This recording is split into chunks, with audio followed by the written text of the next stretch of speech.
Hi everyone. In the previous video you have seen how to upload documents, but you have not yet viewed how to get the results, how to analyze them and get what you need from the analysis. So in this series of 3 videos you will first see the details of the analysis, recommendations on what you should improve, and in third you see what information you should give to the AI or in a structured way so that you can get more accurate results and essentially recommendations that are best for your specific use case.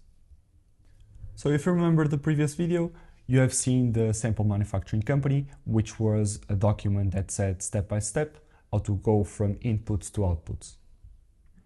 In this case, for the analysis details, you can see first all the quantities and all the materials used, how to dive deeper and see how the specific materials distribute by process. You then have a view for processes, and then you have a view for scopes. For materials, let's pick one specific material that I have stated in the document, which was the rapeseed oil, which is used a quantity of 800 kilograms per year in this specific case. If you click on here, you can see how this specific material is divided by process. Process packaging, process mixing, and other process that is not mentioned, but somehow is consuming 400 kilograms per year.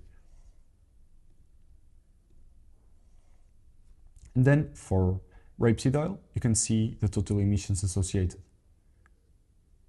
Here it doesn't appear rapeseed oil because this is sorted by lowest emissions to more emissions. And for total emissions of rapeseed oil, there is 2.4 tons of CO2 per year.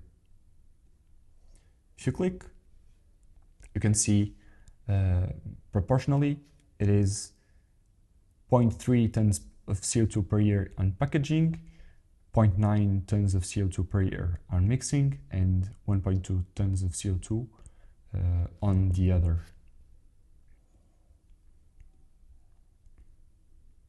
This can be done, this analysis, for every single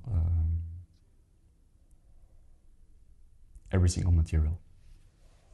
If you go to the other section, processes, you can see an overall picture on this toggle total.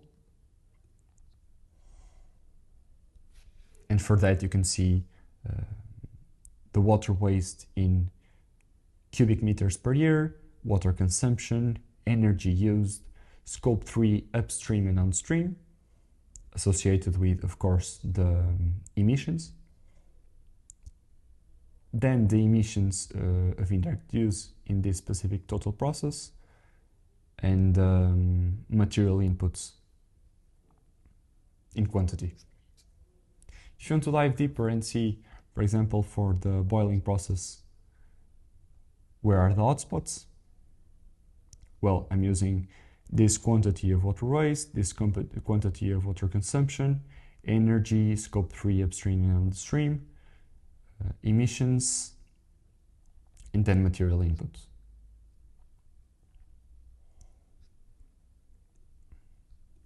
Then for scopes, you see first the total, you see then the intensity, scope 1, scope 2, scope 3, scope 1 plus 2, that in this case amounts to the total because there is no scope 3.